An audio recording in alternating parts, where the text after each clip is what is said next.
So, hello and welcome to another episode of Get Out and Grow. Now, this week it's slightly different. Yes, it is slightly different, and that is something one of our previous people, Rowan Ford, used to say here when he did his introductions, but before we did the Get Out and Grow gardening show. But anyway, that's another thing that I'm talking about that. But what we're going to do today is we're going to do a show and tell of, and Jason is going to give us a show and tell rather of his garden. And so because the weather's been a bit dodgy in Portugal, it may not go on for all that long, but we do have some other ideas coming up. And so Jason, I'll hand over to you then. Hi guys, thank you, John. Just want to say thank you very much for having me, and it's going to be hopefully a pleasurable experience for everybody as I walk you around what me and my family call Quinta Castanha. And so it's called Quinta Castanha because one of the predominant trees that we have here is the sweet chestnut. These are some of the sweet chestnuts now, which are just starting to come into leaf. I'm guessing, I don't know for certain, but because they bear fruit so late in the season, that it takes them a little while to get their thing going on. Brilliantly, just as we've started, the rain has decided that it's going to come. So I suppose we could start here. So Jason, before you do, which bit of Portugal are you in so that people can set the scene? Oh, yeah, sorry. So we're in a lovely little village just outside of Pedrógão Grande, which is called Vila Facaya. Vila Facaya was one of the places that during the fires was particularly hard hit. And so we kind of viewed it as a place that would be great for regeneration. Yeah. Not only with the regeneration of the land, but also for the fact of getting some new people in and injecting what we hope is a bit of new life into the area. You'll have to excuse me, it's actually started tipping down. So just down here, this is the lower part of our land. This is where our happy homestead actually is, which is the truck that we affectionately call Maxine. She's called Maxine because she is a little bit posh, and but I fear she might be high maintenance at some point. 1 second, I'm going to dash. Here he goes. What could possibly go wrong? There's the weather. 1 sec. I'm going to grab some keys, and I am going to run. So I feel like Annika Rice at the moment. Very good. Here he goes. Bless him. It is peeing down in Portugal. And there he goes, jogging across to show us a bit more of the homestead. Here we go. And so just down here, we have castañas, sweet chestnuts. I think I've got approximately 60 chestnut trees. And this year during the season, we brilliantly managed to sell about 250 kilos of sweet chestnuts to the local market and to a guy who comes around in his fish van and sells amazing fish on a Thursday. Also down the bottom here is some of our apple trees. I don't know if you can see, I pruned some of them back really quite hard to the point that I thought I'd maybe killed them. And so there's one that I left, which I didn't touch at all, just in case I had killed everything. Yeah. So that we would still have apples. Oh, because I should add, we've only been here since October. And my experience of growing any vegetables or homesteading or small holding is limited, to say the least, which is one of the reasons I've enjoyed your guys' show so much, because it's been really informative, and you've really helped us to get going. Oh, that's so nice. I'd like to thank you for that. This is a bit of a pet project of mine, and so I don't know if you can see what's going on here, but they've got structure with one of our wells, and on the top of the well is the old system for dragging water up, which is called a Nora. And you'd connect your donkey into this area, and the donkey turns this round, and there were buckets connected to that would drag the water up. Amazing.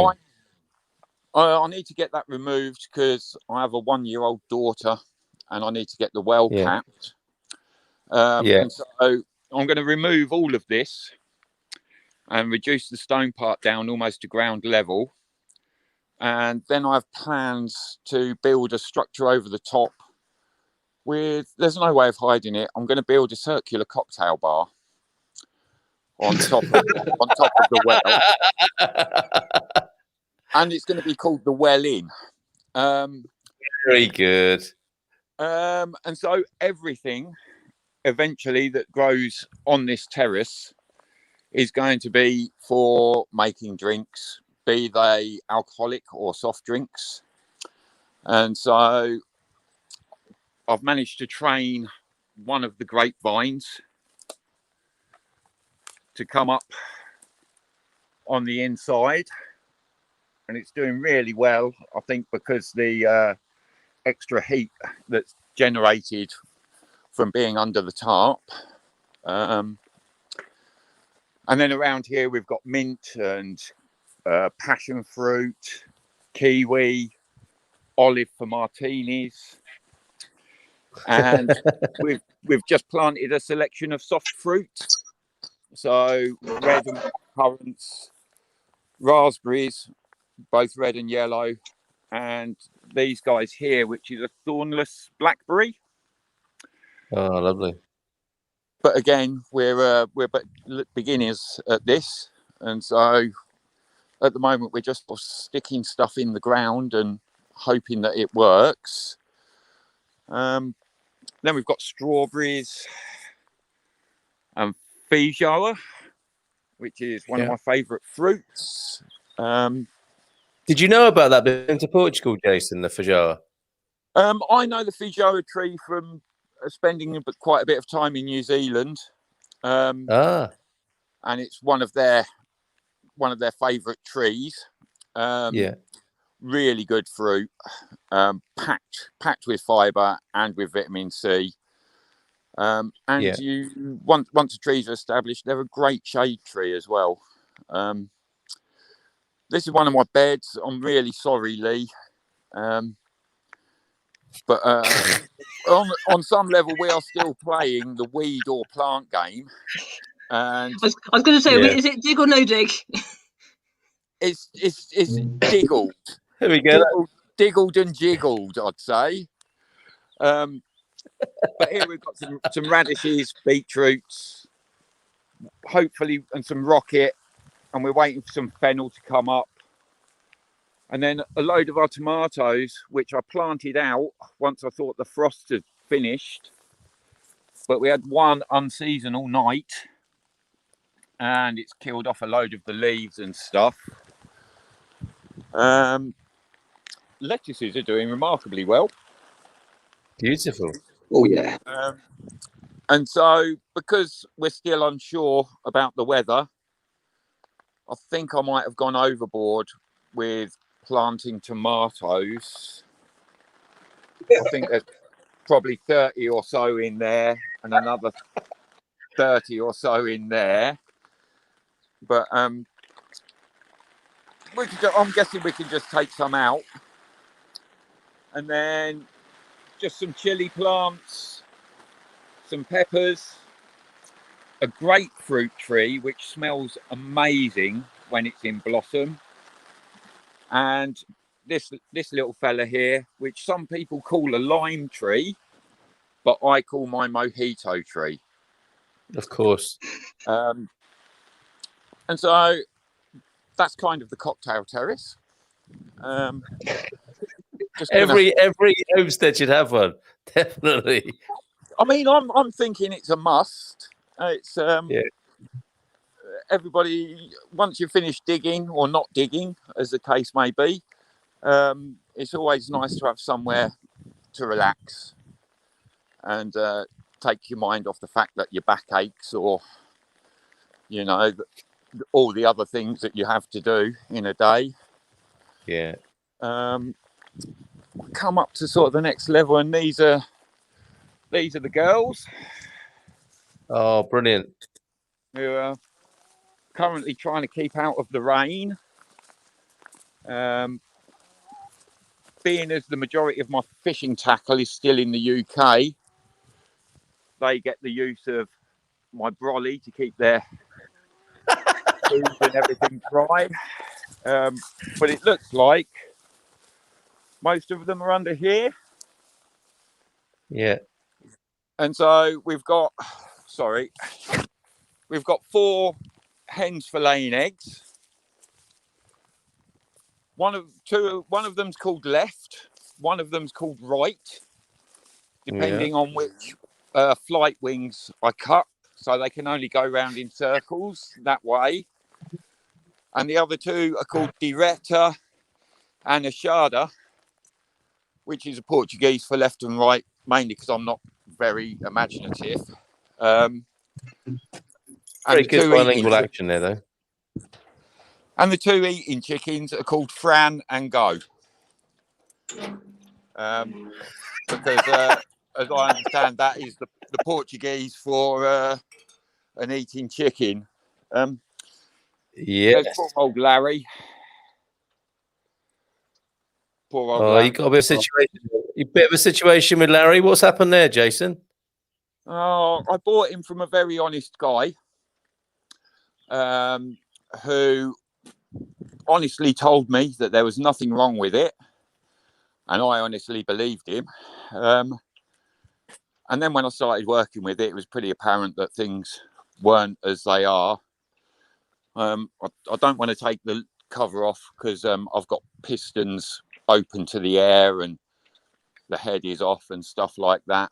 But that's just work in progress. I'm guessing that's what being a smallholder is as much about that as growing any vegetables. And so it's just another job that needs doing, and I'll just plug away at it until it's done. But this is my nectarine tree, which we're trying to thin the fruit out a little bit because I'd quite like them to get nice and big and juicy, which would be good. But my olive trees are absolutely loving this weather. A really good mix of just enough rain, not too much wind, and so they seem to be holding on to their blossom quite well, which is good because I've got around about 80 trees.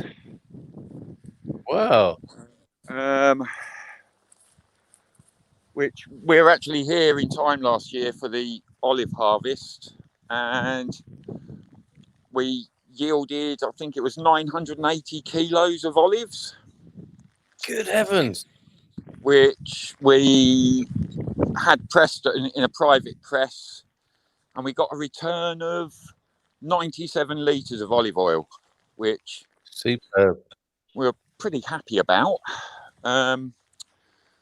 And so as time goes on, we're going to use that to preserve other food, maybe try and make some products that we might be able to sell at a market or some such thing. But I love the olive trees. I wish my trees looked like yours, Lee. I really do. But what I'm learning is it's a mixture of art and farming. I don't know if you can see, but this is a good example. This tree has got 4 little stands, but if you look down here, you can see where the fire had come through, and the trunk on that was probably 2.5 foot across. And so this is all part of the regeneration thing. Here's another good example of what the tree would have looked like before the fires came. That's unbelievable. This is you're right in the worst of things in 2017, or the land was. Yeah, speaking to people around here, I can't personally imagine being here when it happened, because it sounds absolutely terrifying. And the loss of A, life, and B, livelihood really did take a toll. And so we really try and be sympathetic to everything here that is left, because we figure it deserves a chance to be able to breathe again and, really find its legs before we start pressing things into too much service. An example of one that didn't get hit, to me, that is a thing of beauty. Yes. And I can only imagine what the grove must have looked like before that all happened. On another level, the people I bought the land off had completely captured the citrus grove, and so they'd put a cold frame around it, which didn't allow for the trees to grow. And I think we had maybe 20 oranges off of the 3 trees. And down here, there's a tangerine tree, which didn't bear any fruit at all. But I kind of set them free. And I don't know, it's looking like we've got a lot of blossom on the trees at the moment, which I'm praying the wind and the rain doesn't knock off. But hopefully we should get some really good citrus fruit later in the year. This is a little thing that was inspired by your show. This is our kumara, or sweet potato. And so after seeing you guys sticking potatoes in plastic tubs full of water, we did the same that night. Ended up with a really beautiful table decoration for quite a while. And just recently, my partner Oriel has just turned this bit of land over and planted all of the little shoots that came off. And so we're hoping that we get some decent food from them this year. I'm trying to think. This is one of our little veg patches. Another thing that was inspired by you guys, we'd planted a bit of garlic out, but nowhere near enough. And so we did the old put your garlic in the fridge trick. And so this was the original stuff we planted along the back there. Look at that.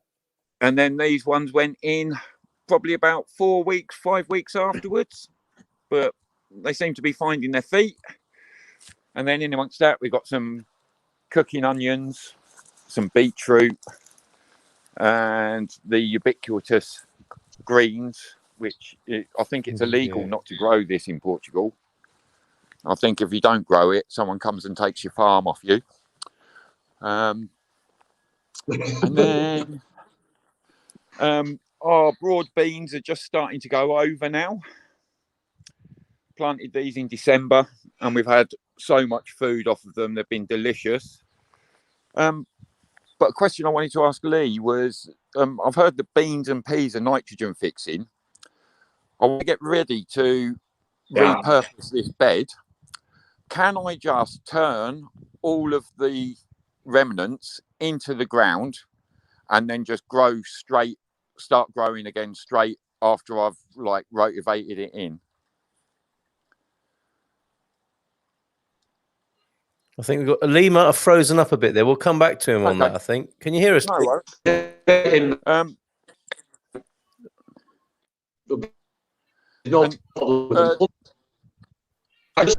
worries. We haven't got a brilliant connection with you there, Lee. I don't think. You might need to turn it off and on again or something. Possibly, I don't know. And it's then, not the right. Oh, okay. And then just up here, my peach tree is going great guns. Yeah. And so, with any luck, that'll be something that my daughter can eat pretty soon. She's pretty keen to grab handfuls of anything she can get hold of. We're kind of at the last bit. Sorry to take up so much time. Really not a problem. It's absolutely inspiring, Jason. It's incredible what you've got there. And so I kind of inherited a vineyard. And I've got absolutely not a clue of anything to do with viticulture or viniculture. And so far, this is my work. There's around about 300 vines in here. But there are other vines, as you can see, which run around the bottom of the property. And then they also run all the way around the perimeter of the property. I'm going to put a conservative guess of about 450 to 500 vines. Never done anything like it before. And I'm pretty much just working on the basis of I've got to do something with it. And so I've just tried to make it look how I think it should look and how I want it to look. And I'm hoping that we get a decent amount of grapes. And one of my neighbours will hopefully show me how to turn it into adult pop, which would be lovely. To be served in the cocktail bar that we saw earlier on, right? Yeah, I'm hoping that nobody suggests turning it into sangria. Yeah. Yeah. And so, I mean, this is us. Hold on, just let's zoom again. We have approximately a hectare of land, which is split here. You can see where I tried to mow the lawn and the tractor gave up. Was a little bit disappointing, if I'm honest. But I bet. You know, it's not often I'll be able to put that I repaired a Lamborghini, a head on a Lamborghini on my CV. Who knows what will come of that? But what I also used Larry to do. This is an area which we call Wilderness Corner. And this was anywhere where you can see brown patches. I'm going to put a conservative estimate that it was 15 foot high in bramble or sylvass, I think it's called here. And so I came in here and did a number on it with the strimmer and with the tractor, and it's opened up into what we're hoping over the next 10 years or so. We're going to plant a load more fruit trees, a load more oak and some more pine, and hopefully try and start some kind of food forest. Cool. And a play area for my daughter. It's like she's going to be here much longer after me, I hope. And so most of what we're doing is all geared towards getting her nicely set up and just having the knowledge of how to grow food and be able to live a bit independently and not have to rely on supermarkets and the such. Just to be content with living on and with the land. And we're hoping she likes it, but she's a year old. At the moment, if I show her a tree or a plant, she just grasps it with both hands and pulls as hard as she can. But I guess that's because she's seen us weeding, and every plant is the same. Yeah. Oh, that's such a lovely thought, Jason. Thank you so much. What an inspiring tour around your place. You know, from the regeneration angle, being there in Pedrógão Grande, in I think it's Castelo Branco district, isn't it, of Portugal? Like taking that on after that terrible year of 2017, you can see the damage there, and your foresight. Well, And we feel really lucky.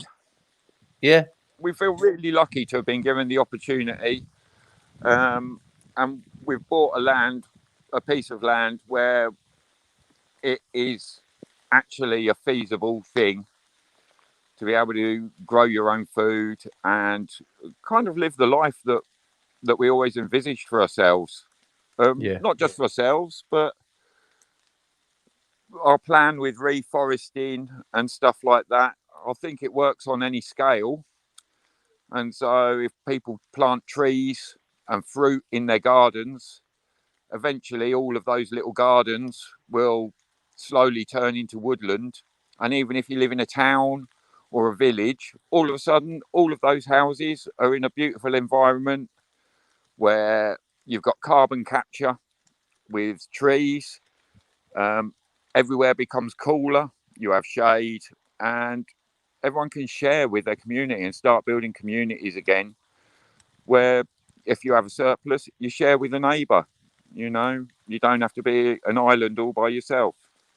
Oh, mate, you have summed up the get out and grow ethic completely there. That's what we're all about on this program. You know, creating that sense of community, encouraging people to grow who might not do it, growing in the most unusual places. I love your vision for towns there as well.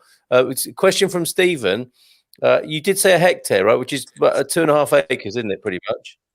Yeah, 2.5 acres, and then a little bit more with the reclaimed woodland. Yeah. Okay.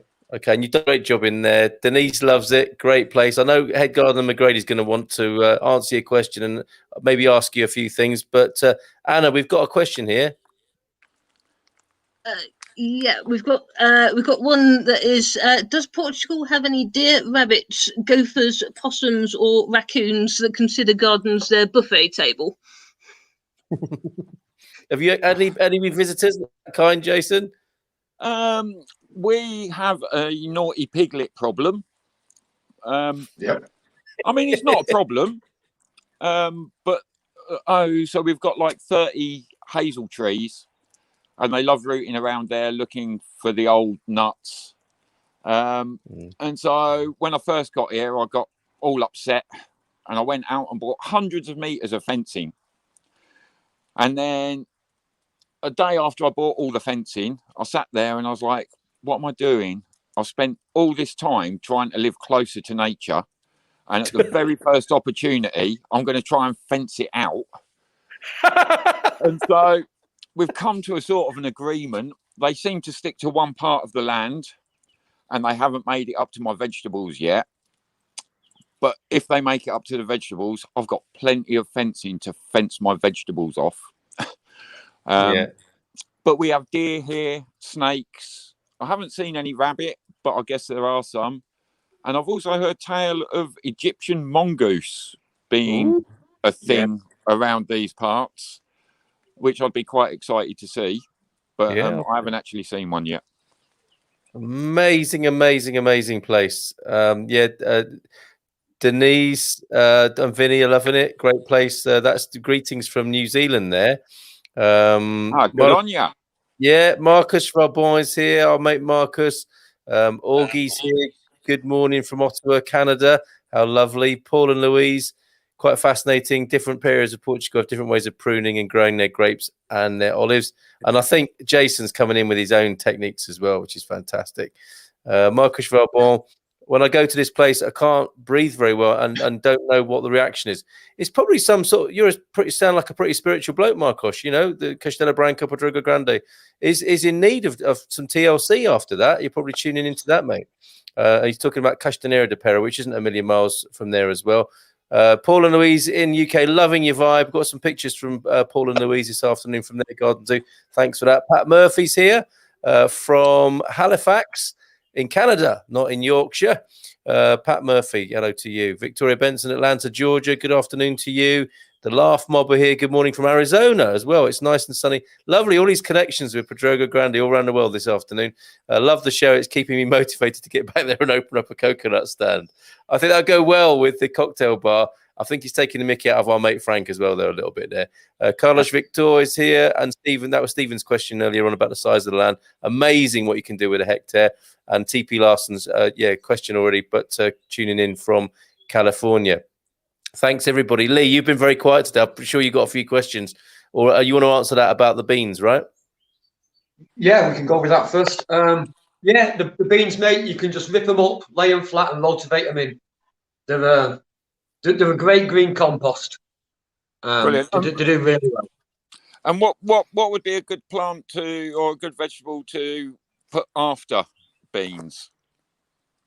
Well, anything really, because beans are so good for the soil that it's probably going to be your best spot now for anything you want to put in. I wouldn't hesitate to planting anything on top of beans. Okay. Maybe if you've got any onions going in. Okay. If you've got plans for beans, get them in the spot because it's coming up to that time of year now for the onions to start going in. That sounds like a great plan. Yeah, I just want to say I've spoke to Jason a couple of times, and it's people like Jason and his family that just inspire me. I think the way he's gently respecting the land and trying to work with it rather than against it is an inspiration for everybody. And it's a great idea and a great project. Well done, Jason. Yes, mate. Absolutely. Thank you, mate. I mean, it's me who stood here tonight, but I wouldn't be able to do any of this if it wasn't for my fantastic partner, Oriel, who is at the moment preparing food for our daughter. It's the first job I've ever had that I would actually class myself as being self-employed, because I get 100% of the output from my hands. Yes. I'm not receiving a percentage of that. Nobody else is taking a cut.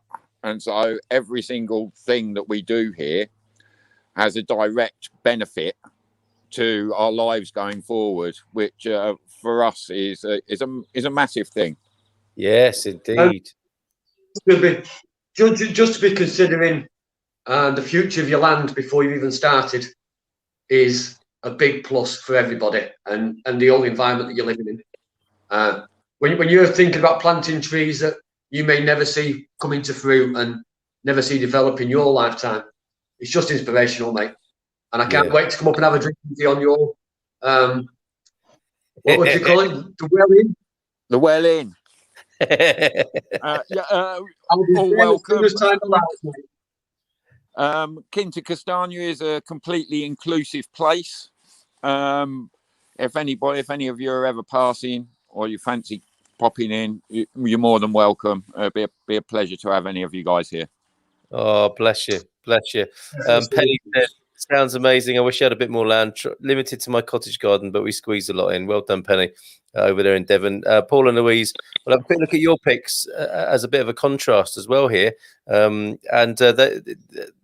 Jason, have you planted Gallagher, Lista cabbages yet? They're the tall ones that you see. Yes, you see these in so many Portuguese gardens. Looks like a sort of football on a stick, doesn't it? You strip the leaves, cut and come again, I guess. Have you got any of those? Or your cabbages looked a bit closer to the ground, I thought. We have got some, but because we are trying to eat as much from the garden as we possibly can, because again, anytime we don't have to buy an item from a supermarket, we kind of feel like we're saving twice.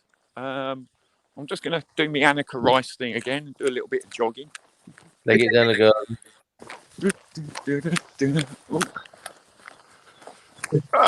He's so inspiring, even in terms of keeping in shape. Oh, mate, it's not getting any easier. This is a lovely tree. This is one of our quints. Oh, yeah. Oh, lovely. The most amazing pinky, soft pastel pink blossom on it. Oh, I don't know if you can see that, but a rainbow's just decided to appear. Oh, look at that. Beautiful. Now, I never know. So, I never know if there's lovely words. You see this, Jason? Penny's just sending this quote from Audrey Hepburn. Goes perfectly with the rainbow. To plant a garden is to believe in tomorrow. Oh, I mean, it's a good way of displaying hope. yes.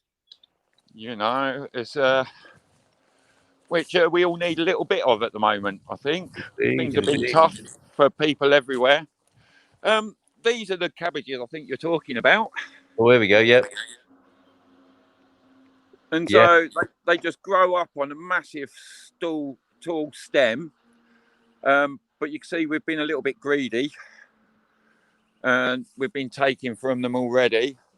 But we've also got some Curacao de Bois in there. These are all red, like salad onions. Beautiful. We've had a lot of failed crops as well. And then just here is like, this is eventually going to be the house. Oh, yeah, building a house as well then. You just chucked that in at the last minute there. Oh, yeah, here's the house that you're working on as well. that is very definitely work in progress. Yeah. But I've got a little bit of a buffer because we're coming into the good weather now. But I'd quite like to get the family in there before we get to winter. Even if it's not finished, just get something in. But we planted all our herbs, so 4 types of thyme, 3 different types of rosemary, some sage, some stevia. Oh, and the weeds are definitely coming back. The stevia only went in a few days ago, but it's like the vegetable equivalent of eating honey. Yes. What's so nice, it mix it as a salad leaf. It'll give it a nice little bit of sweetness to a salad. That sounds like an awesome idea. And you're thinking cocktails as well, though, aren't you? You could put stevia instead of sugar in your mojitos. It's like we've only been chatting for half an hour, and it's like you've totally got me banged to rights already, haven't you? Oh, superb. And you've been mistaken for David Bellamy tonight as well. Yeah, young David Bellamy. I can see that. Oh my gosh, thought that was David Bellamy's voice for a minute. It says Will Thompson. Good evening to you, Will. Well, amazing. I do remember David Bellamy. He was quite famous for rooting around in the undergrowth. Yeah, grapple me grape nuts. Exactly. Oh, superb. Lee's back with us again now. Just going to share with you for a moment some of Louise's pictures from the UK tonight, which must be shown. Look at these beauties here. That's a rhododendron, I think, isn't it? Some call that a pest, don't they? Absolutely beautiful. Bluebells in the UK tonight. Lovely. And from the garden, this is from their own garden. Bit of rhubarb. Fantastic. Great. Thank you for sending these in, Louise. What have we got there? That's a magnolia, isn't it? I think. A magnolia and someone's house coat drying on the line there. You can have to explain what that is. I think scarecrow or you're drying your undies or whatever going on the line there. Fantastic. If you'd let us know, Louise. I think I got the others right. I'm not sure about that last one though. But thank you so much. We welcome people sharing their pics with us. Really lovely to be able to do that. We grow a lot, but in small quantities of each. 12 tomato plants instead of 60 like yours, Jason. Magnolia that we showed a picture of there. Beautiful garden, Louise. Great garden. Where did you get the stevia from? Is a question. Is it easy to get stevia? We've got a really awesome garden centre in a place called Avalar, not too far from us. Yeah, which is called Pascal's. Yeah, they out of all the places we've been, they seem to have a really great selection of all of that kind of stuff, and are also really friendly and helpful, which is a great boon when you don't really know what you're doing. Yes. Wow, lovely to find friends, a friend, a local garden centre. Look, I didn't get it right with what was going on with that pick, and I've lost the pick now. But that was a Javali. That was a naughty piggy. You mentioned before there. Yes, so that's what that's for. So instead of fencing, you can hang up an old house coat. And there's mention of a toy. Can someone see a toy crocodile there? Loving the toy croc. I can't see it on there, but there you go. Thank you very much, Louise. That's superb tonight. Brilliant. We were just into the last few minutes. I don't know. Sorry, Anna, John, Lee, any more questions for Jason before we have to finish tonight? I can't think of anything personally. I don't know about everyone else. I was just going to say, just sort of seeing how much growing space there is out there. Was it an easy job to sort of work out sort of what to do with the amount of space? I know, like with small spaces, it's sort of hard to know how to fit a lot of it in. But when you've got a vast space like that, is it quite hard to sort of plan what goes where, or what grows in the best kind of area, or do you just get to know what it's like? We're kind of learning as we go along, but there's so many microclimates, even within not just our piece of land, but any piece of land, because they tend to be different elevations and you get different sun from different places.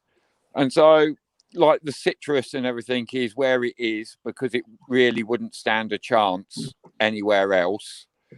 And then we sort of started planting vegetables at the top of the garden, where we get the least frost and the most sun. And as the season has changed, we're gradually moving our way down terraces in the hope that we get a season out of different areas. But with us, it really is just get it in and hopefully it will grow. Is kind of where we're at. I was just hearing earlier as well when you were mentioning about the amount of wildlife you get. I'm trying to remember it all. I remember hearing gophers and things. Sort of knowing, sort of in the UK, it's sort of green fly, caterpillars, and I was going to say, if you're unlucky, vine weevil as well. How do you manage with all the different wildlife, knowing that some of it's only found over there, like sort of gophers and how do you sort of plant safe? I'll kind of deal with them as we get to it. So things like the cherries, I know the birds are going to get a lot of them.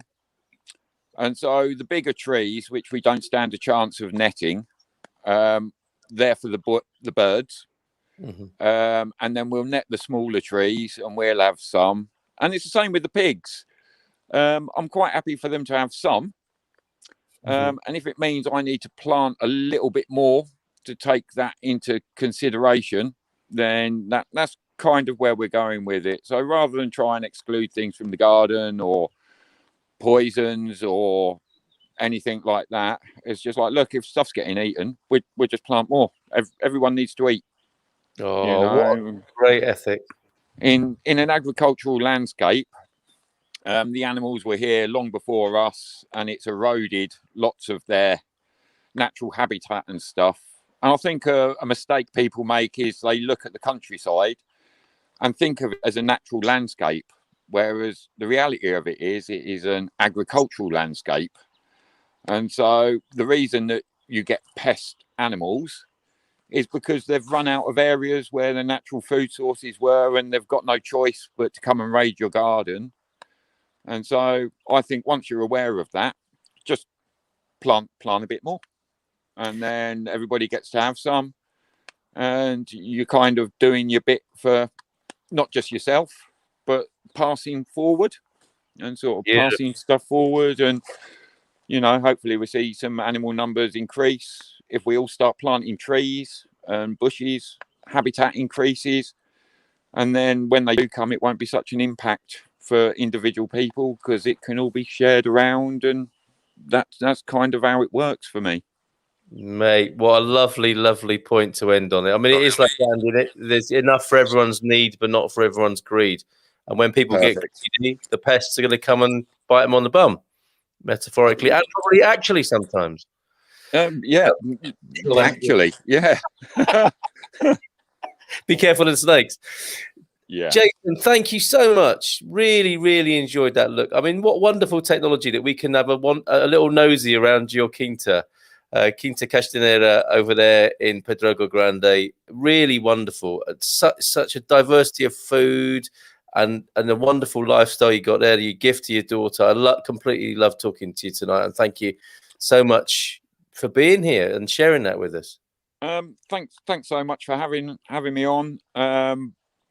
We've been watching the show since we've arrived, and like I say, a lot of what you've seen here has come as direct knowledge from yourselves, not just from Lee, but from the questions that have been posed and everything like that. And it's been a real inspiration to us to, as you say, get out and grow.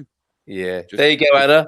Your hard work paying off there, because you really are our question curator, and you go after people and get the questions. So you can hear from Jason there and see your results of your excellent work, Anna. So thank you.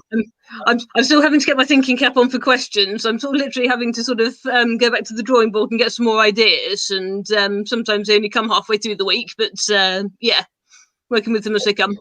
Yeah, and I suppose it's a bit like growing seedlings, isn't it, with the questions? You know, you nothing seems to be happening, and then suddenly you look back and you've got a beautiful food to eat several months later. And that's how it feels with what Jason just said there. Lee, you must be quite pleased to see that and be part of this as well, with your incredible knowledge coming through.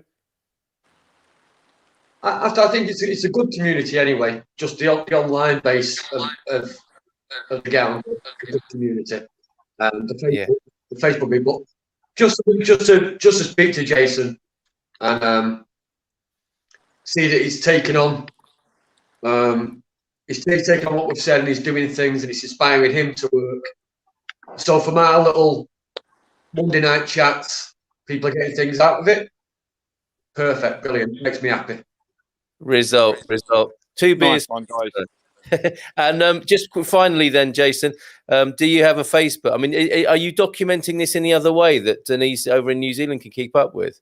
I do have Facebook, but the upshot of everything that we're doing here is I don't have time to document it all, because and I'm not trying to sell a lifestyle or anything like that. We're just two very normal people who are just trying to muddle our way through. I think that gardening and homesteading has got enough glamorous people who are pushing it forward. Yes. Which is why I love the ethos of what you guys are doing and the message that you send, which is it's all about just getting yourself outside, get your hands in the dirt and see what you can do, because anything that comes up is adding to the sum total of it all. And plus the fact I don't have anything to sell yet. So beautifully summed up. Cheers, Jason. So good to talk to you, and I'm sure we'll talk again soon. And we look forward to your photos in the group, the Happy Homesteaders and Get Out and Grow group on Facebook. Have a great evening. Lots of love to Oreo and to your daughter.